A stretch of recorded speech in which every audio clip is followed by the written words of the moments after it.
Clôture en baisse ce soir pour le CAC 40 au terme d'une séance qui aura vu rouge toute la journée. L'indice parisien perd 1,90% à 4816 points dans un volume d'échange d'un peu moins de 3 milliards d'euros. La propagation à vitesse grand V du virus inquiète les investisseurs alors que la France a dépassé le million de cas. Les différentes déclarations du conseil scientifique ou de personnalités politiques sur la possibilité de nouvelles mesures de restriction pèsent sur l'optimisme des investisseurs, alors même que se tient ce soir à l'Elysée une réunion de crise sanitaire. Si la nécessité d'un confinement est évoquée par plusieurs acteurs du monde de la santé, le MEDEF alerte lui sur les risques d'une telle décision sur l'économie française. Aux États-Unis, la situation n'est guère meilleure alors que le gouvernement américain essaye de se concentrer sur l'obtention d'un traitement ou d'un vaccin plutôt que sur des mesures de restriction. Le chef de cabinet de la Maison-Blanche, Mark Meadows, estimant que ce n'est plus la question, que le contrôler la pandémie n'est plus la question aux États-Unis.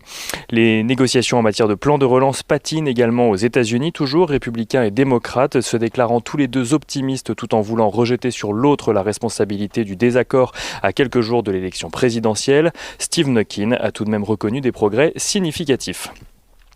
Dans ce contexte, l'indice IFO du climat des affaires en Allemagne recule légèrement pour le mois d'octobre. Il s'élève à 92,7 points contre 93 attendus. Et en Allemagne toujours, le géant des logiciels SAP annonce un chiffre d'affaires au troisième trimestre en repli de 4% à 6,5 milliards d'euros. Si SAP confirme avoir d'un côté profité d'un accroissement de l'utilisation d'Internet durant les derniers mois, le groupe voit également la demande de ses clients les plus touchés par la situation actuelle reculer. Et sur l'opposition entre l'Union européenne et les États-Unis dans le dossier des subventions accordées de part et d'autre de l'Atlantique à Boeing et Airbus, l'OMC vient d'autoriser l'Union européenne à surtaxer 4 milliards de dollars de produits en provenance des États-Unis.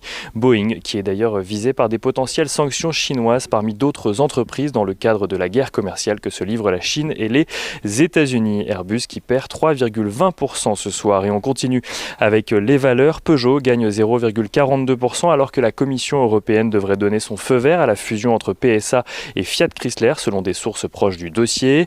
AstraZeneca annonce que le vaccin développé en partenariat avec l'université d'Oxford affiche des résultats très encourageants puisqu'il produit une réponse immunitaire forte chez les personnes âgées plus à risque face à la Covid-19.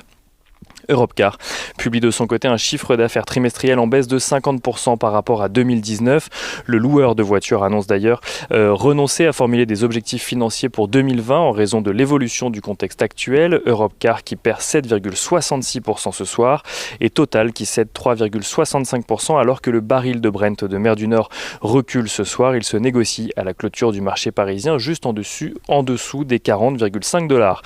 L'euro-dollar de son côté se négocie juste au-dessus des 1,18 $ pour 1 euro et on finit avec l'agenda de la journée de demain.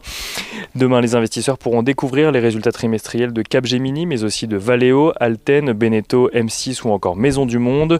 Aux États-Unis, c'est Microsoft qui sera scruté de près pour ses résultats trimestriels, mais aussi Caterpillar, Eli Lilly, Novartis ou encore Pfizer. Côté statistique, les investisseurs prendront connaissance de l'évolution des prix à la production en septembre en France, mais aussi outre-Atlantique de l'indice Case-Shiller des prix de l'immobilier ou encore de l'indice de confiance du consommateur du Conference Board pour le mois d'octobre.